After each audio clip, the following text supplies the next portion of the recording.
Right, and for more on safety and the laws to follow during the festive celebrations, we're now joined by Johannesburg Metro Police Senior Superintendent Minaar.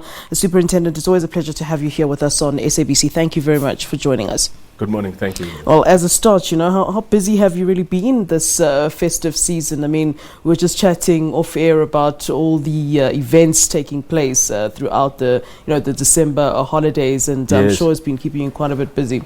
Yes, well, today is going to be even busier with the church service at FNB Stadium. There the roads will be blocked off between 9 and 10, mainly affecting Soweto Highway. And then officers will be on duty at all the intersections around the stadium because of the service there, where we're expecting thousands of people going into the FNB Stadium. And then we have also already blocked off roads around Mary Fitzgerald Square. Yeah. That will be for the concert tonight, which starts at 5 p.m. and will go through until 5 a.m. tomorrow morning in the Newtown area. And then there's the Con Hill function for the Afro Punk concert. That starts at 12 midday and will go through until 2 a.m. tomorrow morning. There we've got officers all around the Con Hill area. Yeah. And then also in Soweto there will be the church service at Orlando Stadium, affecting mainly Mookie Street and on the front of the stadium, between the Soweto Highway and Sofasonke Street. So those are the areas that will be cordoned off. And then also there will be a concert at the Soweto Theatre. Yeah. There'll be lots of officers on duty tonight. Well, the first parade is at 10 a.m. and the second parade will be 5 p.m. And it will be jointly, all the law enforcement agencies, JMPD and SABC, and the other law enforcement agencies will be working jointly. So there'll be literally hundreds of officers on duty tonight. And we just really want to appeal to anyone who's going to be taking a drink not to drive. Yeah. Because there's the big possibility of being arrested tonight for drinking and driving. All right. You talk about the concert, and you will remember, Superintendent, during the global citizen festivities, there was a concert there at the FNB Stadium.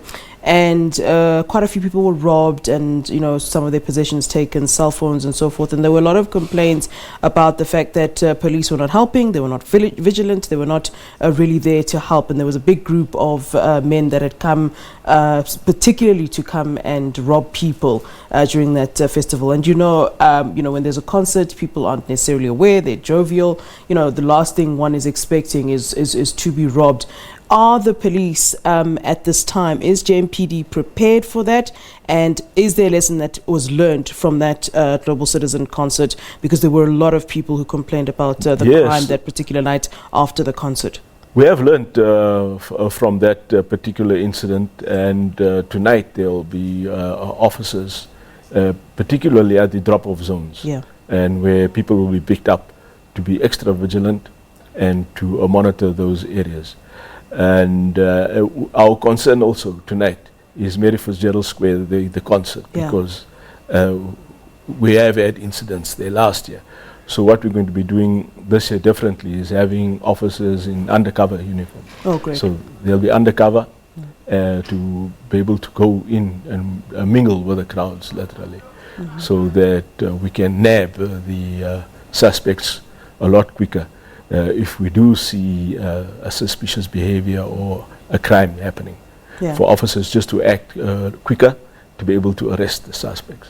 Now, one of the biggest issues that you just mentioned, of course, is that of drinking and driving. And it being New Year's Eve, everybody's coming from parties, traveling up and down from wherever they'll be. And I'd really like for you to give our viewers, really a glimpse of the consequences, remind them firstly of the laws around that, and really the consequences if they're caught, because I can imagine that JMPD, traffic cops, there will be roadblocks, there will be everything. So perhaps just a bit of a reminder of those laws and really what the consequences can be if you are caught drinking and driving. Yes, you see the legal limit is literally approximately one drink. Yeah. So if you have more than one drink, there's a possibility that the reading or on the breathalyzer is going to be over the limit, which means that now the driver will have to be arrested.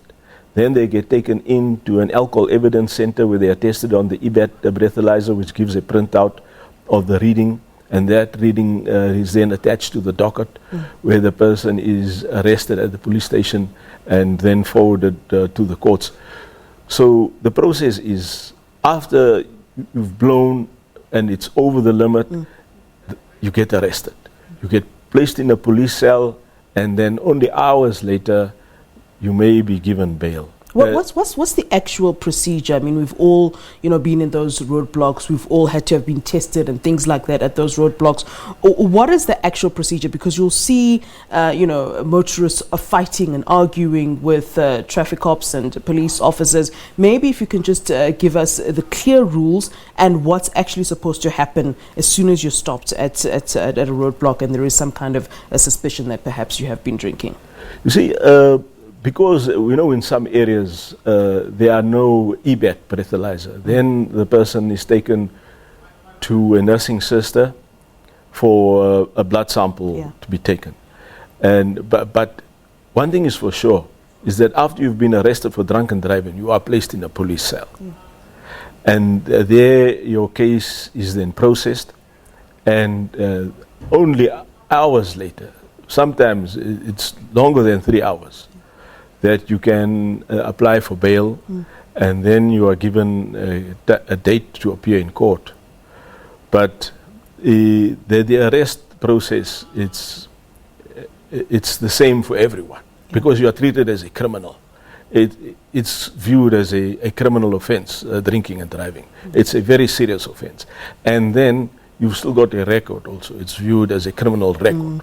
So to take a chance and to drink and then to go and drive is just not worth it. For those who will be drinking tonight, going to be having a celebrating, just don't drive, or take a cab or make alternative arrangements to be taken home or wherever you need to be. But don't get into the car after you've had a drink and drive, because you're going to be arrested. Well, I mean, what else have you and your team really been grappling with throughout the festive season, apart from the obvious drinking and driving? What else has been a sort of major issue that year on year you seem to be battling with when it comes to road users? Yeah. Another unfortunate issue is also corruption. Yeah. We find that people on the wrong side more easily want to give money to get out of it.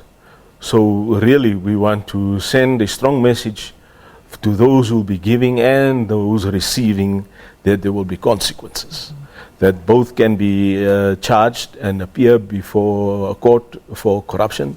But for the officers in uniform, really, it's really ending their careers, because they're going to be charged both internally and criminally, and they will have to face the consequences of bribery and corruption. There is a number in the Johannesburg area that we're giving out, 0800 203 712. 0800 203 712. It's an anti-corruption 24 hotline. If you get involved with a corrupt cop, to report the officer. Okay. Mr. Minaar, thank you so much, Superintendent. We appreciate you coming through, and good luck to you and the JMPD team. Thank you so much.